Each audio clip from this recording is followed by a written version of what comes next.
Today I'm reading from the next chapter in my book, The Super Couple, A Formula for Extreme Happiness in Marriage, in which I interviewed over 50 couples with a computer, tape recorder, and goodness, all my life I've been interviewing couples to find out whether extreme happiness was accidental or whether it was a formula. And I did find, in fact, it was a formula, praise God, and that formula changed my own marriage, and it's changed marriages of hundreds of couples I've worked with.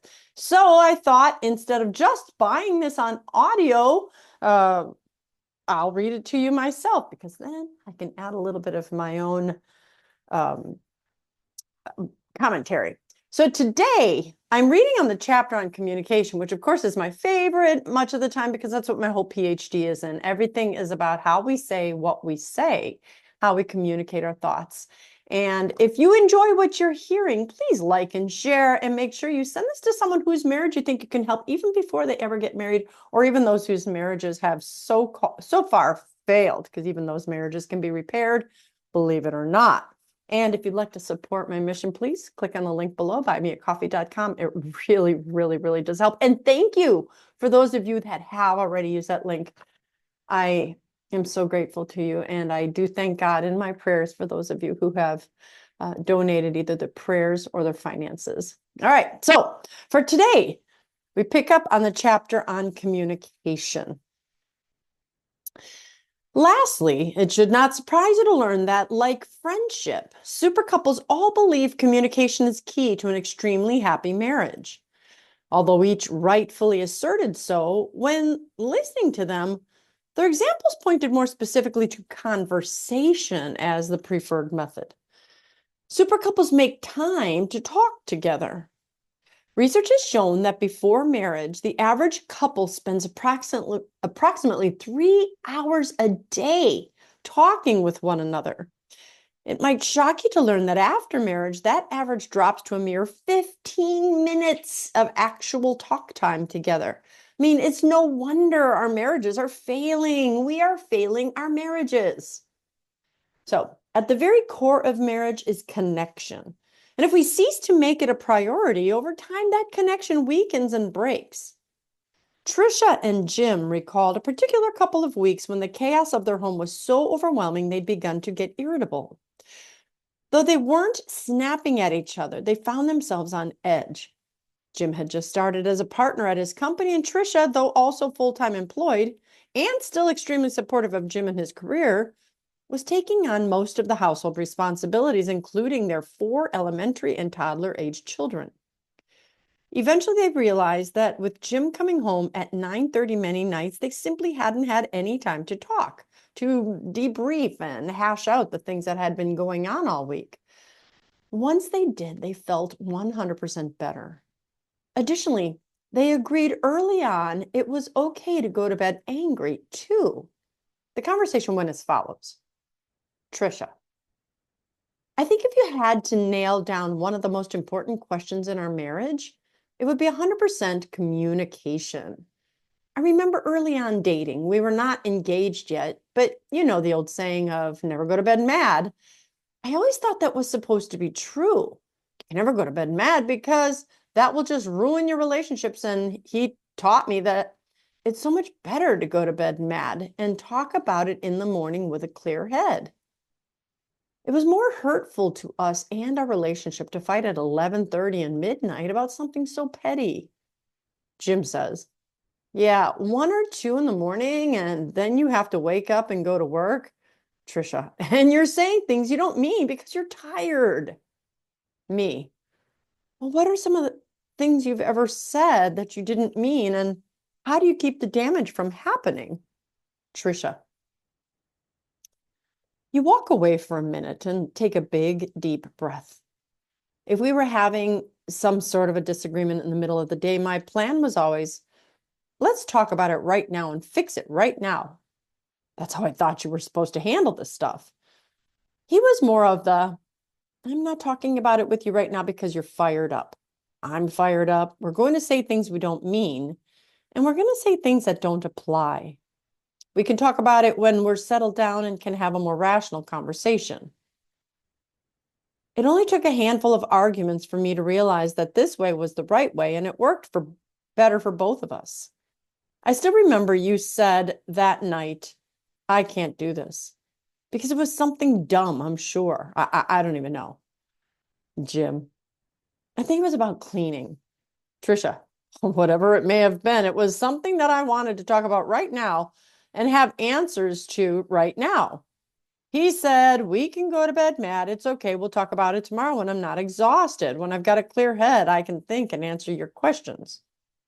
And I said, that's fine. If we ever have a fight again, I promise you I'll go to bed as long as you promise me first thing after I get off the show.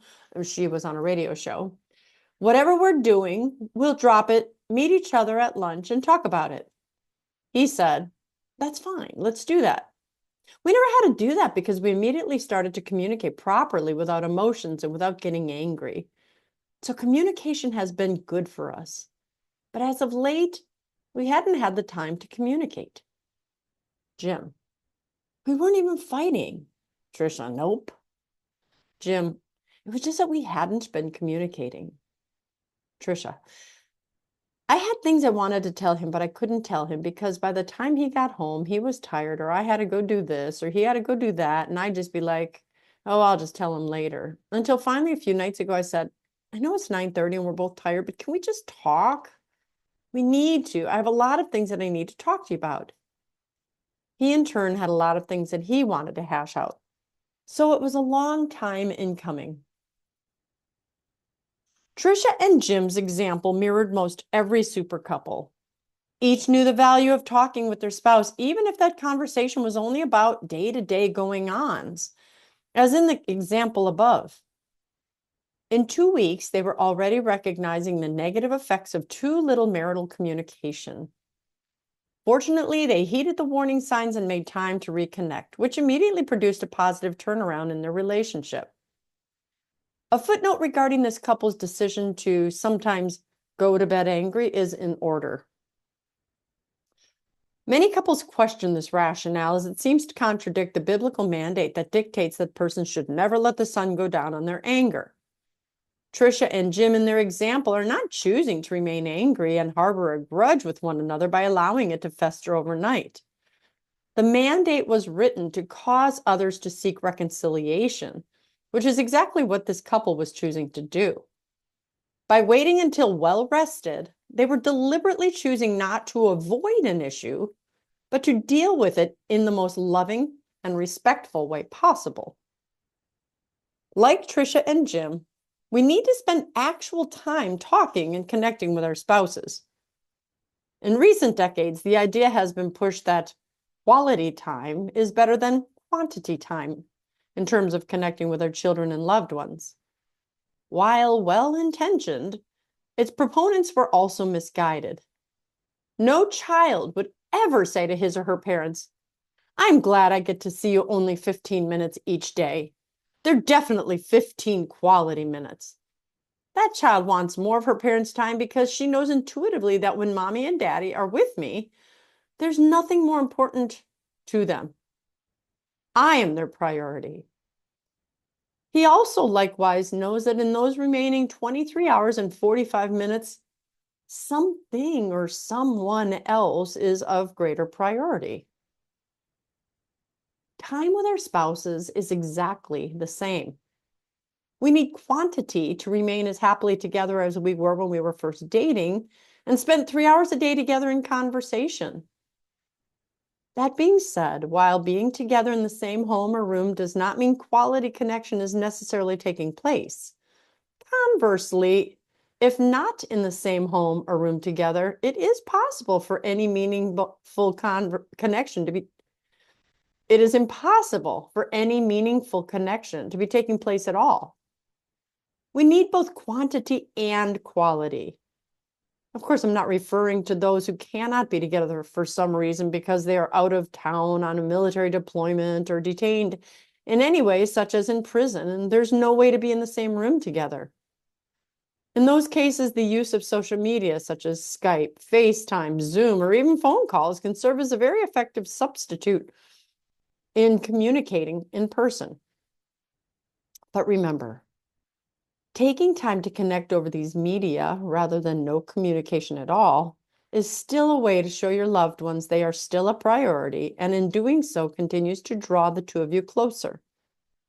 We humans understand you are giving me a precious gift of your hours that you're not giving to anyone else, and hours you will never get back. And it feels good.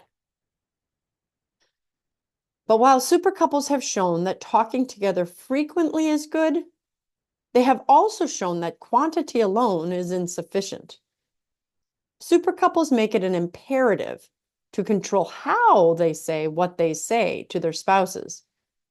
Hundreds of hours of interviews revealed a kindness and gentleness with which super spouses conversed with one another, one not usually apparent in average or troubled marriages.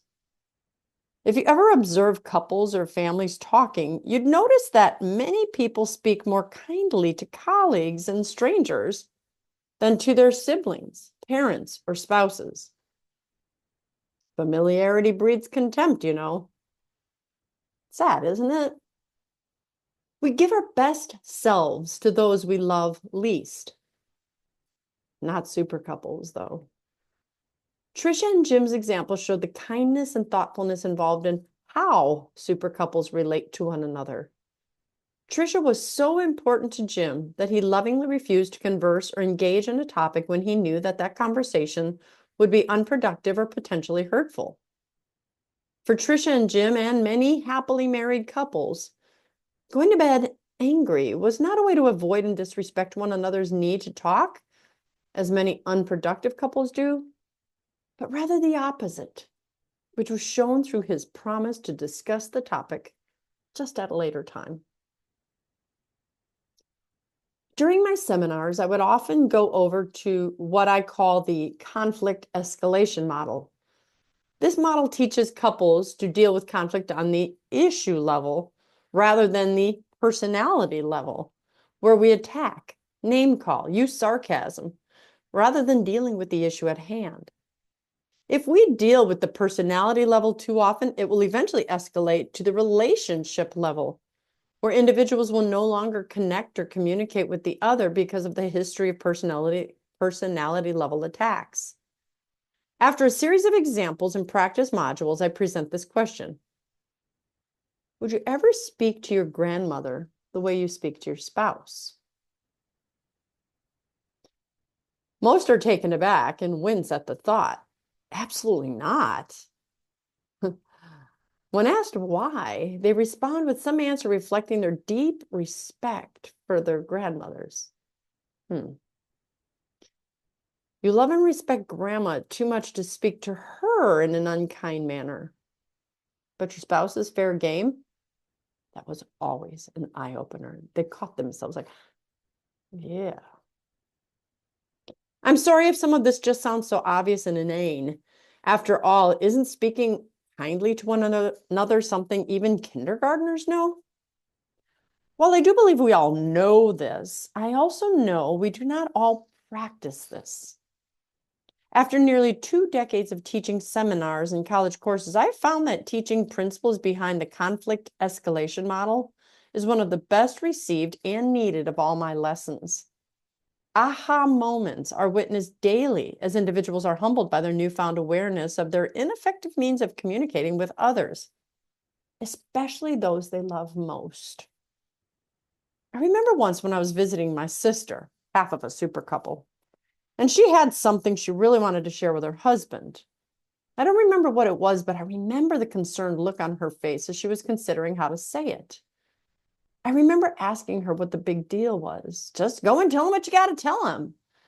And she said, I want to make sure I say it in just the right way so as not to hurt his feelings.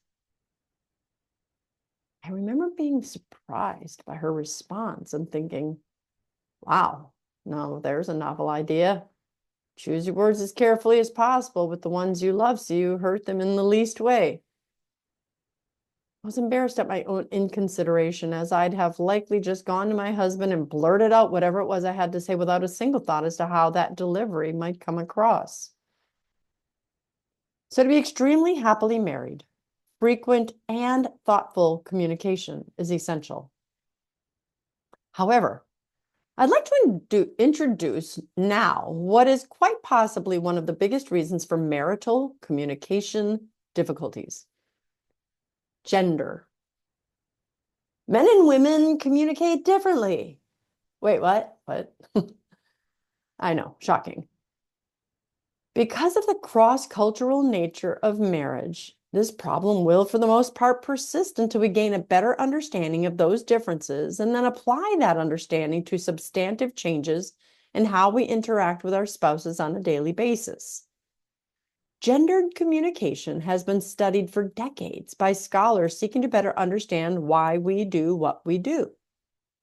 Scholars have found that differences in how we say what we say are a product of our differing gendered communication styles. Without detailing every gendered communication difference, I will summarize in non-academic terms some of the primary differences. First, scholars have found that males and females view the purpose of conversations differently. Females use conversation as a means of enhancing social connections, creating relationships, and fostering intimate bonds, while males use it to exert dominance, attain status, and achieve tangible outcomes. Females tend to be more expressive, tentative, and polite in conversation, especially during conflict communication, while males tend to be more assertive and focused on obtaining power and status. Additionally, males are more likely than females to offer solutions to problems in order to avoid further seeming, unnecessary discussions of interpersonal problems, while females, on the other hand, value cooperation, which involves a concern for others, selflessness, and a desire to be at one with others. Females tend to value conversation for the relationships it creates.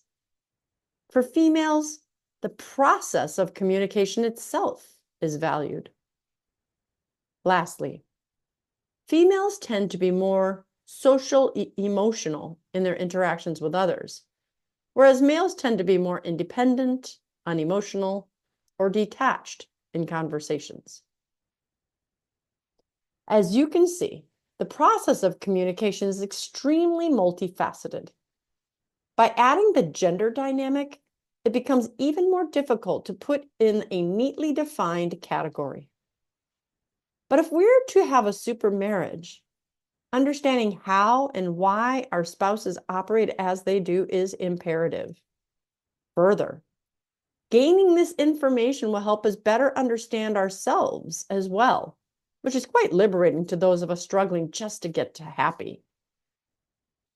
Men and women don't communicate differently because we feel like it. In truth, our brains predispose us to certain communication styles. We're wired differently.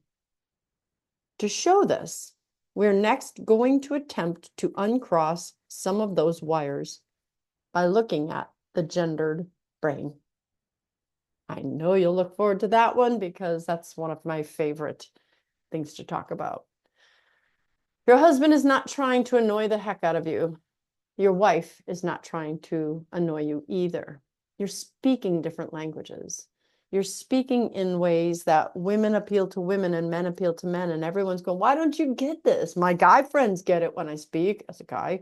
My girlfriends get me when I speak. Well, yeah, you're the same culture. You're the female culture. You're the male culture.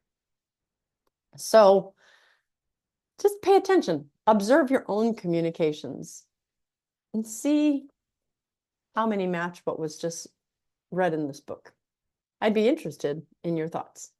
I'm Dr. Christine Bacon. Thanks for watching this Bacon Bit. And as always, remember to live your life sunny side up.